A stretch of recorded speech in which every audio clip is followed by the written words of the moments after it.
வணக்கம். தமிழ் ஃபுட் கார்னரில் இன்னைக்கு அரிசி மாவு ஸ்வீட் அப்பம் பண்ண போகிறோம். இது நல்ல சாஃப்டாகவும் சாப்பிட்றதுக்கு ரொம்ப டேஸ்டாகவும் இருக்கும். எப்படி பண்ணுறதுன்னு பார்க்கலாம்.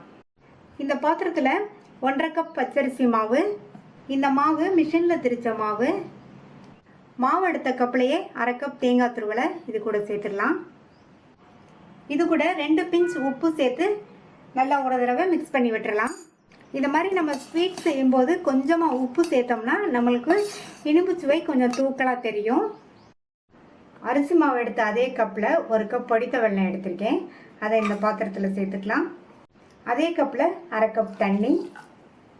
இந்த வெல்லம் நல்லா கரைஞ்சி வந்தோடனே வடிகட்டி எடுத்துக்கலாம். பாகுபதம் பார்க்க வேண்டிய அவசியம் கிடையாது. வெல்லம் நல்லா கரைஞ்சிருச்சு. இதை வடிகட்டி ஆற வச்சுக்கலாம். வடிகட்டின வெள்ளை கரைசல் நல்லா ஆறிடுச்சு. இதை இந்த மாவில் சேர்த்துட்டு நல்லா ஒரு தடவை கலந்து விட்டுடலாம்.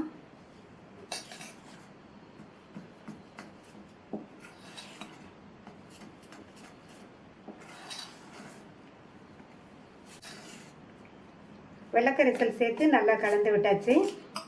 இப்போ மாவு எடுத்த கப்லையே 1 கப் அளவுக்கு காய்ச்சி ஆற வச்ச பால் எடுத்து வச்சுருக்கேன்.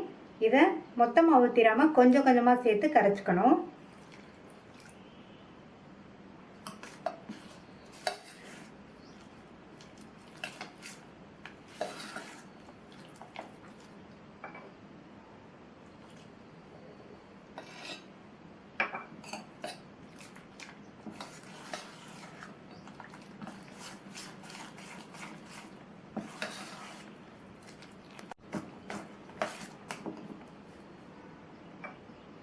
எடுத்து வச்ச 1 கப் பாலையும் சேர்த்தாச்சு.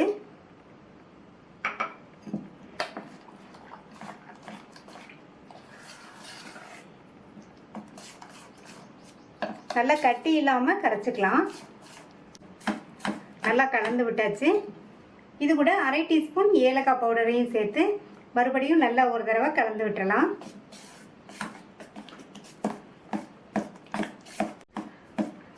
நல்லா கலந்தாச்சு. மாவு வந்து கரெக்டான கன்சிஸ்டன்சியில் இருக்குது. அப்போ எடுத்து ஊற்றுற அளவுக்கு இந்த மாதிரி கரெக்டான கன்சிஸ்டன்சியில் இருக்குது.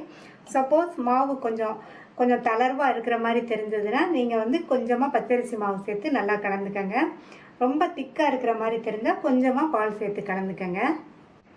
இப்போ இதை மூடி வச்சிடலாம். ஒரு 5 நிமிஷம் ஊறிட்டு இருக்கட்டும். இப்போ 5 நிமிஷம் ஆச்சு. இதில் 1/4 டீஸ்பூனுக்கு கொஞ்சம் கம்மியாக சமையல் சோடாவை சேர்த்துட்டு நல்லா ஒரு தடவை கலந்து விட்டுறலாம். சமையல் சோடா அப்பம் ஊற்றுறதுக்கு கொஞ்சம் நேரத்துக்கு முன்னாடி சேர்த்தா போதும்.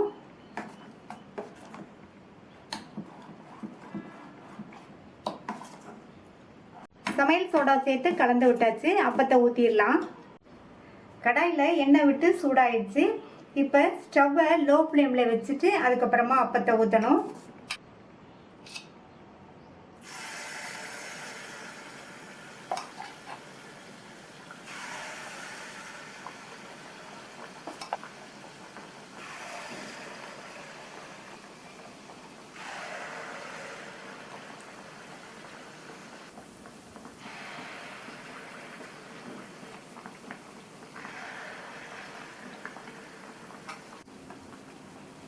இப்போ நம்ம ஊற்றின அப்பம் மேலே எலும்பி வந்துருச்சு. ஒவ்வொரு அப்பமா பரட்டி போட்டுக்கலாம்.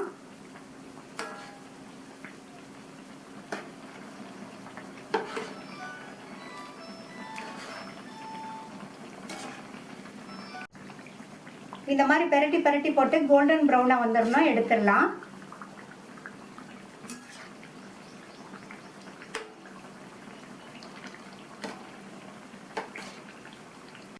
பரட்டி போட்டு நல்ல கோல்டன் ப்ரௌனாக வந்துருச்சு. நம்மளுடைய அப்பம் ரெடி ஆயிடுச்சு. இதில் நம்ம தேங்காய் துருவல் சேர்த்துருக்கிறதுனால நல்லா சாப்பிட்றதுக்கு நல்ல டேஸ்ட்டாகவும் அதே சமயம் நல்ல சாஃப்டாகவும் இருக்கும். இப்போ அப்பத்தை எடுத்துடலாம்.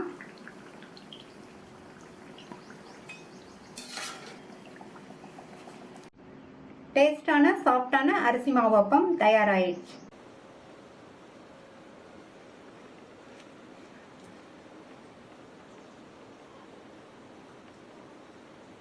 இந்த டேஸ்டான ஸ்வீட் அப்பத்தை ட்ரை பண்ணி பார்த்துட்டு உங்கள் கமெண்ட்ஸை சொல்லுங்கள். தேங்க்யூ.